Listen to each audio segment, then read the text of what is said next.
Alright, aha, Ayeho TV, and tentem so yembo emra and semnuma. Nature say, NDC, akache, and I de yensem na ebwewa. Na enche bia and I former president, and the politics be ebe 2 months. So after a kuko buon kete, and our day. A year 24 hours economy ever monte. So after that and our Sunday a year a licensure examination about betrim and on a Ghana for reacted to that. Now so far there and someone aji into timu a amount for a trinisle and abasa a 24 hours economy.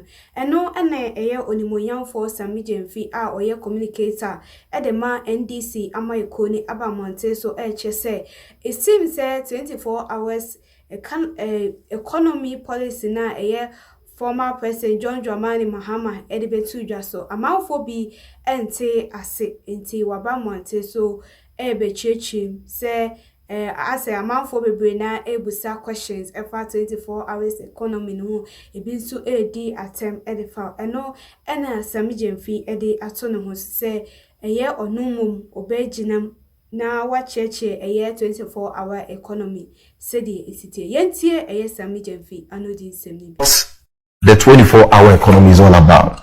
And because a lot of people are interested, in the policy, they've asked questions about how we are going to implement this. What are the industries we have in mind?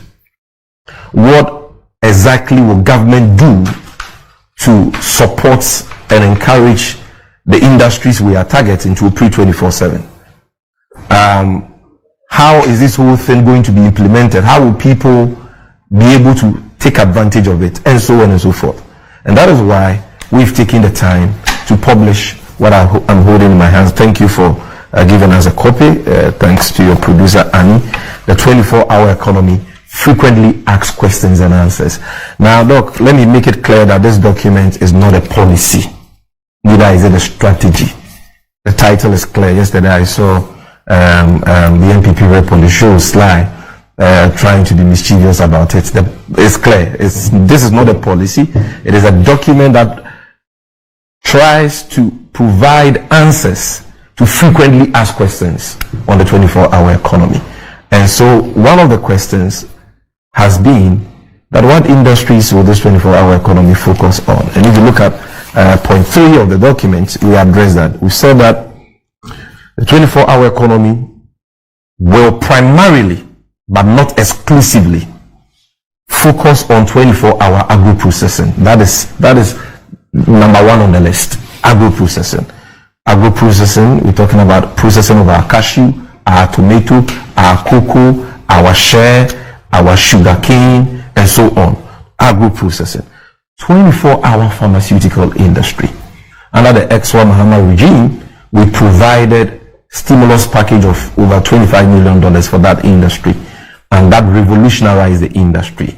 Today, the capacity of that local pharmaceutical industry has been enlarged owing to that singular act of His Excellency John Dramani Mahama, such that the companies that benefited from the package, the NS Chemists, the Danny Adams, the Tominkos, and the rest, now have a bigger capacity to produce a lot of the medication we use in this country, not only for domestic consumption, but even for exports. And we think that that sector has the potential and the capacity to run 24/7 if the right enabling environment is created for them, for government.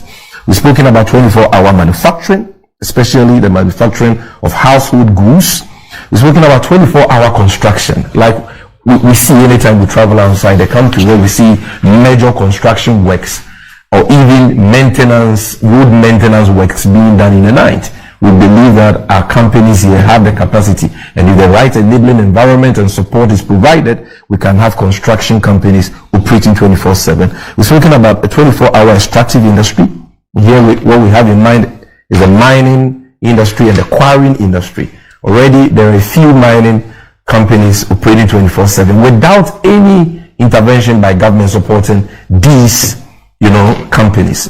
What we aim to do is to get a lot more of these companies operating 24/7 by creating the necessary enabling environment. 24-hour sanitation and waste management, talking about the cleaning of our streets, our communities in the night.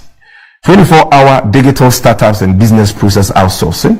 This will allow, young people well versed in IT to work for companies across the globe, from Ghana. It is one of the reasons why John Mahama built Accra Digital Center, which currently operates 8 hours, and which has the capacity to currently host, 10,000 young people at a go, working for various businesses and companies across the world from Ghana. And we are saying that if we get Accra Digital Center to operate 24/7, we will be able to increase the capacity to 20,000 or to 30,000. That is it. And the $3 billion ICT, investments in ICT that John Dramani Mahama has spoken about will further open new opportunities in the IT world for young people to be able to work round the clock and make, good wages for that.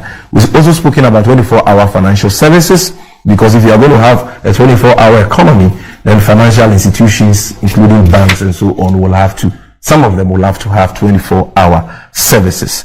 24-hour retail centers, 24-hour transportation services, and even for public institutions, we've said that there are certain public institutions which must run 24 hours because of demand for better services, for more efficient services by the activity. That even affects revenue mobilization by the state.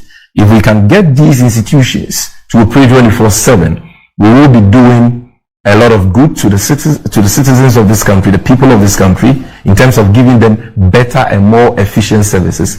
And we'll be doing a lot of good for the state in terms of raising revenue, promoting productivity, and so on.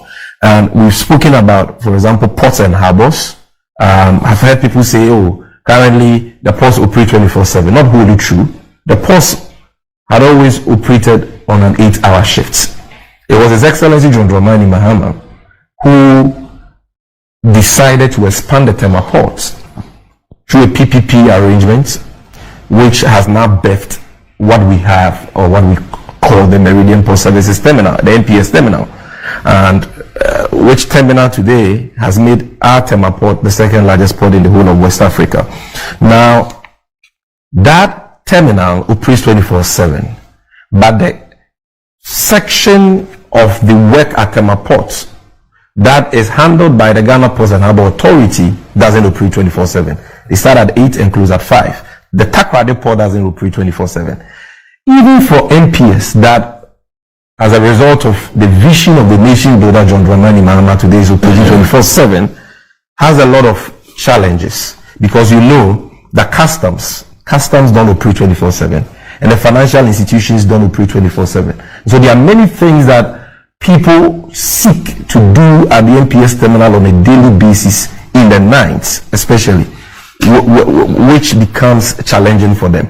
So to have our ports and harbors operating 24/7 is something that will be new. It will be an improvement of what President Mahama started. And here we are talking about not just Tema, but we are even talking about Takoradi and so on. And we are saying that if the ports and harbors will be operating 24/7, then customs should be operating 24/7, and then financial institutions should be operating 24/7 to really give meaning to this policy intervention. We've spoken about the passport office, we've spoken about DVLA and all that. And when you mention these public institutions, there are some who say that, but now there is online application for passports and so on. By the way, let me indicate that the online application for passports, contrary to what our friends in the NPP have been saying, is a brainchild and the legacy of His Excellency John Dramani Mahama. Specifically, the online passport application system was introduced in 2014 under the leadership of the then Foreign Affairs Minister, Honorable Hannah Tete. And so we are very much aware of that because it is our legacy. However, an application for a passport is just one component of the process of getting a passport. The processing of the passport application is very important. And so you can apply for the passport in the comfort of your home, even in the night.